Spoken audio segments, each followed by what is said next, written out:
উপস্থিত সম্মানিত সভাপতি এবং অন্যান্য ওয়ার্ড বা ইউনিয়ন বা থানা থেকে আগত নেতৃবৃন্দ আমার সামনে উপস্থিত আছেন। অত্র ওয়ার্ডের সর্বস্তরের ভোটারবৃন্দ, সবাইকে জানাই আসসালামু আলাইকুম।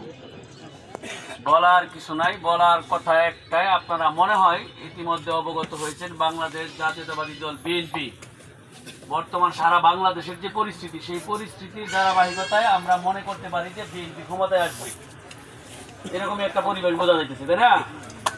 সুতরাং বিএনপির মার্কা হচ্ছে ধানের শীষ। তা আমরা যদি যদি বিএনপি ক্ষমতায় আসে, আমাদের যদি অভিভাবক না থাকে, তাহলে কি আমরা কোনো কাজ আদায় করে নিতে পারবো? কাজ আদায় করে নিতে পারবো না। সেই জন্য আমাদেরও কি করতে হবে? ধানের শীষকে বিজয়ী করতে হবে। আরেকটা কথা, আপনাদের এই ওয়ার্ড তো বিএনপি অধ্যুষিত ওয়ার্ডই।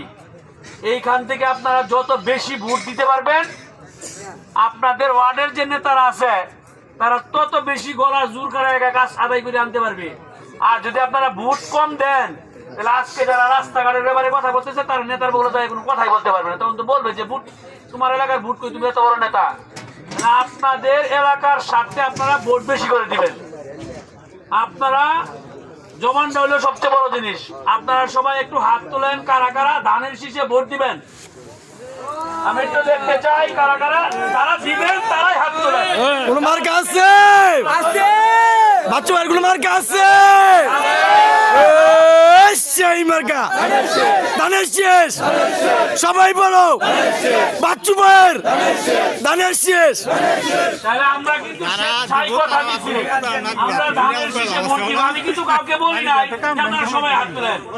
বলা হয়েছে যে যারা ভোট দিবেন তারা হাত তুলেন। ইনশাল্লাহ দেখবেন এখানে সবাই হাত তুলছে। আল্লাহর রহমতে বোঝা যাইতেছে যে এই দেয়ালিয়া ওয়ার্ডের সর্বোচ্চ বেশি ভোট পাবে ইনশাআল্লাহ। আমার কাছে আমার একটাই অনুরোধ থাকবো, যে কোনো সমস্যায় যারা সিনিয়র নেতৃবৃন্দ আছে তাদের সাথে পরামর্শ করবেন, এবং যদি কোনো ব্যক্তিগত দোষ গুণ থাকে, যেমন ধরুন আমার সাথে আপনার সমস্যা আছে, আমি ধানের শীষ করি, কারণ আপনি করেন যে মানিক তো লোক খারাপ, আমি ভোট দিতাম না ধানের শীষ। হ্যাঁ, ধানের শীষ করে কেন? ব্যক্তি সূত্র দ্বারা মার্কার উপরে প্রভাব ফেলাই পাইতেন না। আপনাদের কাছে ধানের শীষের সর্বোচ্চ বিজয় কামনা করে আমি আমার বক্তব্য শেষ করছি। আসসালামু আলাইকুম।